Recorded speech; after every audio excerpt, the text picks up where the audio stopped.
Hello friends, welcome to GK study. तो भाई बहुत सारे बच्चे जो हैं वो इस बार पुलिस कांस्टेबल के लिए अप्लाई करने वाले हैं और हमें बहुत सारे डीएम भी आ रहे थे कि सर प्रीवियस ईयर की कट ऑफ जो है वो एक बार 2025 की हमें बता दो, ताकि हम जो है वो उसके अकॉर्डिंग, देखो जो सीरियस कैंडिडेट होते हैं उनको थोड़ा सा आइडिया रखना चाहिए कि कट ऑफ जो है वो प्रीवियस ईयर में क्या गई थी। रीजन बिहाइंड दैट कि एक तो आपका एचपीपीएससी ने ही एग्जाम करवाया था और इस बार भी वही करवा रहा है।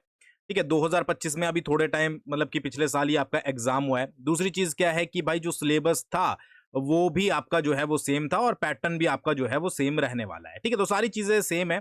तो चाहे आप मेल हो, ठीक है जी, चाहे आप हो फीमेल, आपको एक बार कट ऑफ जो है वो जरूर पता होनी चाहिए कि हाँ इतने के अराउंड जो है वो पिछली बार गई थी। थोड़ा सा लेवल हाई करके उससे आपको चलना है और उसके अकॉर्डिंग जो है वो आप अंदाजा लगा पाओगे कि कितनी आपकी कट ऑफ जो है वो रह सकती है। और ठीक है, 90, देखो जो फाइनल कट ऑफ होती है वो आपको पता ही होगा कि according to exam level decide होती है, बट फिर भी एक आपको आइडिया लग जाएगा। 90 नंबर का आपका जो है वो एग्जाम होगा, ये आपको पता ही होगा।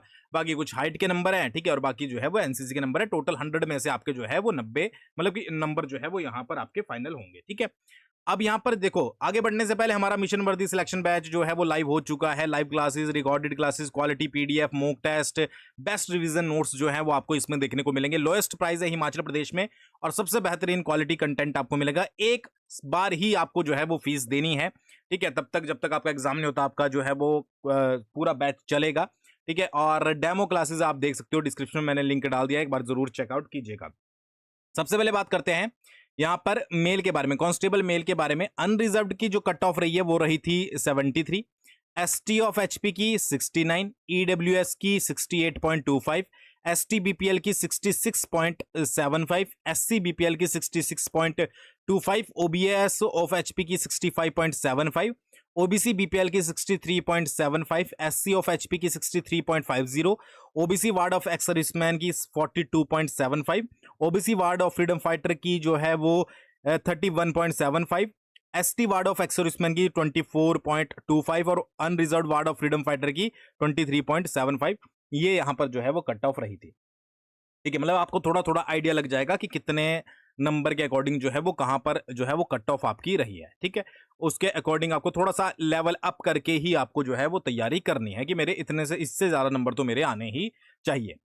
बात करें अगर फीमेल के बारे में, तो अनरिजर्व्ड की जो रही थी वो रही थी 68.25, एसटी की रही थी आपकी 66.75, ईडब्ल्यूएस की, एससी बीपीएल की बात कर रहा हूं, ठीक है, 66.75, ईडब्ल्यूएस की 63.75, एससी बीपीएल की 61.75, ओबीसी बीपीएल की 60 रही थी, एसटी ऑफ एचपी की 59, ओबीसी की 58.75, एससी की 58.25, SC ward of ex serviceman 32, ST ward of ex serviceman 22, unreserved ward of freedom fighter 17.75, OBC ward of ex serviceman 15.50 और unreserved ward of ex serviceman 10.75। ठीक है, एक चीज याद रखिएगा, आपके एग्जाम में नेगेटिव मार्किंग भी है। ठीक है जी, और 5 आपको ऑप्शन मिलेंगे, एक ई वाला ऑप्शन भी आपको जो है वो मिलेगा। अगर आपका कोई आंसर आपको नहीं आता है तो आपको उसको जो है वो टिक आउट करना है। तो ये चीज आपको ध्यान में रखकर जो है वो एग्जाम देना है। इसलिए मैं, और यही चीज आपको ध्यान में रखकर जो है वो प्रिपरेशन करनी है, इसलिए मैं बार बार जो है वो इन चीजों को रिपीट करता हूं। तो आई होप आपको थोड़ा सा आइडिया जो है वो लग गया होगा। और बाकी एक चीज याद रखिएगा, अपनी तैयारी जो रिटर्न की है प्लस ग्राउंड की है, एक साथ आपको जो है वो करनी है। अगर आपके हाइट में कोई नंबर नहीं है, आपके एनसीसी सर्टिफिकेट में कोई नंबर नहीं है, तो याद रखना रिटर्न में आपको जो है वो औरों से ज्यादा मेहनत करनी पड़ेगी और वो आपको अभी से शुरू करनी पड़ेगी। ठीक है जी, तो ये कट ऑफ थी। आई होप आपको समझ आ गया होगा। थैंक्स फॉर वॉचिंग, बहुत जल्दी मिलते हैं नेक्स्ट वीडियो के साथ।